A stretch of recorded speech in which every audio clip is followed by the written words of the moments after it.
Welcome to प्रखर academy.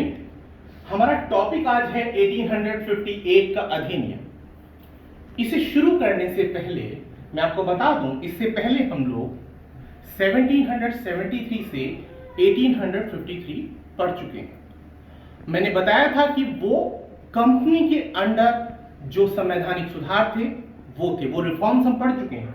अभी हम जो पढ़ने वाले हैं 1858 ऑनवर्ड यानी 1947 तक जो हम पढ़ेंगे वो क्या होगा, वो अंडर ब्रिटिश क्राउन होगा। आप लोगों ने ये सब पढ़ा होगा। 1858 कैसे आया अस्तित्व में, याद कीजिए 1857 का संग्राम हुआ। 1857 के संग्राम के बाद जिसे कुछ लोग कौन जिनके इंटरेस्ट थे उसको साबित करने के कि वो सिर्फ सैनिक विद्रोह था, वो कौन थे, ब्रिटिशर्स। तो ब्रिटिशर ऑथर जो थे उन्होंने लगातार ये कोशिश की कि जो 1857 का रिवॉल्ट हुआ है वो सिर्फ एक छुटपुट घटना थी, कुछ मुट्ठी भर लोगों ने विद्रोह किया।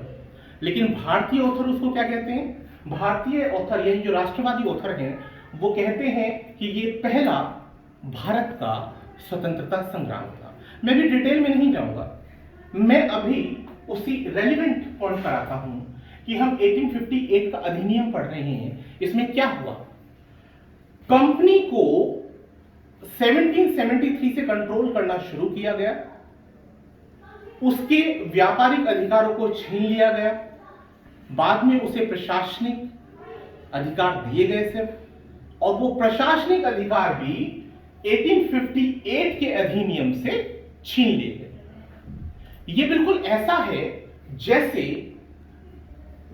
किसी परिवार का कोई बच्चा थोड़ा उद्दंड हो और वो उद्दंड बच्चा कोई लड़ाई कर रहा हो किसी क्षेत्र में, और वो जो छुटपुट घटनाएं वो कर रहा था, जितना उसे रायता फैलाना था वो फैला चुका था। अब एक बड़ा व्यक्ति आता है, घर का बड़ा व्यक्ति आता है और वो कहता है कि भाई ये बच्चा जो है ये गलत है, हम इसको विस्थापित करते हैं। तो कंपनी का हश्र वही हुआ, कंपनी से जितना एरिया एक्वायर करना था, जो भी वर्क कराने थे वो कराए जा चुके थे। अब क्या किया गया, उसे साइडलाइन कर दिया गया और एक नए चेहरे के रूप में कौन आया, एक नए चेहरे के रूप में सामने आया क्राउन। तो अंडर ब्रिटिश क्राउन क्या होने वाला है, अभी जो पद था आपका गवर्नर जनरल का, उस पद को बदल करके क्या कर दिया गया, उस पद को बदल करके वायसराय का पद बना दिया गया। ठीक है, एक बात, मोटी बात समझ में लानी है आपको कि जो पद गवर्नर जनरल का था वो अब क्या हो गया, वायसराय के पद में कन्वर्ट हो गया। एक और बात जो इंपॉर्टेंट है कि भारत का जो शासन था उसे अच्छा बनाने वाला अधिनियम के नाम से भी 1858 के अधिनियम को जाना जाता है। मतलब अगर आपको प्रीलिम्स पॉइंट ऑफ व्यू से देखें तो ऐसे आपको 3 या 4 पॉइंट दे दिए जाते हैं, तो आपको अगर पता है तभी आप मैचिंग कर सकते हैं, तभी आपका क्वेश्चन सॉल्व होगा। क्योंकि आजकल डायरेक्ट क्वेश्चन नहीं पूछते हैं, आपको कहीं ना कहीं वो फंसाने के चक्कर में रहते हैं। 3 या 4 पॉइंट देते हैं जिसमें से आपको 2 पॉइंट पता होते हैं और 2 नहीं पता होते, और इसीलिए आप प्रीलिम्स भी क्लियर नहीं कर पाते। तो हम पूरा एक बार देख लेते हैं, बहुत डिटेल नहीं। भारत के शासन को अच्छा बनाने वाला अधिनियम के नाम से जाना जाता था ये कानून, और इसके द्वारा ईस्ट इंडिया कंपनी को क्या कर दिया गया, समाप्त कर दिया गया। अब जो गवर्नर के क्षेत्र थे या राजस्व संबंधी शक्तियां थी वो किसके पास आ गई, ब्रिटिश राजशाही के पास आ गई या उसको हस्तांतरित कर दिए। अब क्या हुआ कि भारत का शासन सीधे महारानी विक्टोरिया यानी अंडर ब्रिटिश क्राउन चला गया था। गवर्नर जनरल का पद नाम बदल करके क्या कर दिया गया, वायसराय कर दिया गया। अब ये क्रम याद रखिएगा, 1773 में क्या हुआ था, गवर्नर का पद था 1773 से पहले, उसे बंगाल का गवर्नर जनरल बना दिया गया। उसके बाद वो चेंजेस आए, चेंजेस आने के बाद क्या किया गया, 1833 याद आ रहा हो आपको, उसमें क्या किया गया था कि पूरे के पूरे ब्रिटिश क्षेत्र का आपको बना दिया गया था गवर्नर जनरल, यानी भारत का गवर्नर जनरल बन गया था। अब वो गवर्नर जनरल का पद भी चला गया है, अभी कौन बन गया है, अभी बन गया वायसराय। तो ये क्रम आपको पता होना चाहिए किसके काल में क्या हुआ। इस अधिनियम ने नियंत्रण बोर्ड जो आप पढ़ रहे थे, बोर्ड ऑफ कंट्रोल और आपने पढ़ा था, बोर्ड ऑफ डायरेक्टर्स वगैरह पढ़ा था, इनकी अब कोई जरूरत रह नहीं गई थी, क्योंकि कंपनी को कंट्रोल करने के लिए बने थे और कंपनी को हटाया जा रहा है।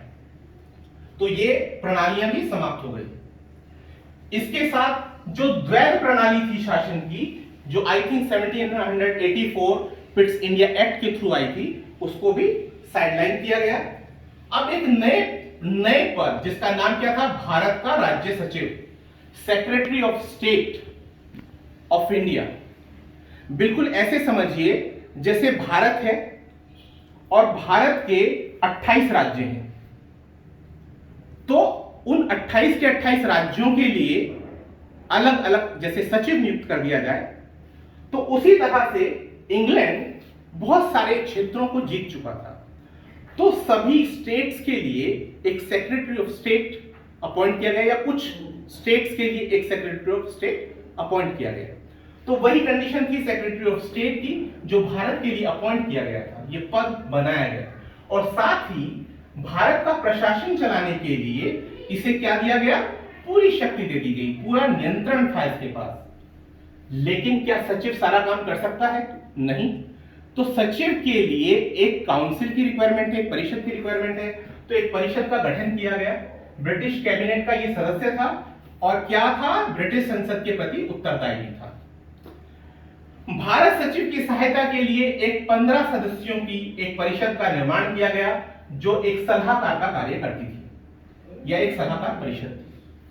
परिषद का अध्यक्ष भारत का सचिव ही था। ओके, एक और पॉइंट रह गया, इसको भी पढ़ लेते हैं। इस कानून के तहत भारत सचिव की परिषद का गठन किया गया, जो एक निगमित निकाय यानी एक कॉर्पोरेटेड सिस्टम के रूप में काम करती थी, और जिसे भारत और इंग्लैंड में मुकदमा करने, साथ ही मुकदमा झेलने, यानी इसके ऊपर भी मुकदमा किया जा सकता था। तो ये ब्रीफ है, मैंने लंबा वीडियो नहीं बनाया क्योंकि टाइम भी जाएगा, मैं इसके लिए बाद में डिटेल्ड वीडियोस बनाऊंगा। अभी सिर्फ कुछ परीक्षाएं आ रही हैं, उसके पॉइंट ऑफ व्यू से, जैसे आरओ एआरओ है आपका, और उसके बाद आपका पीसीएस है, और आईएएस का आपका जान ही रहे हैं आप। तो इसीलिए हम इसको यहीं पर समाप्त करते हैं। ये 1858 का अधिनियम। Thanks a lot.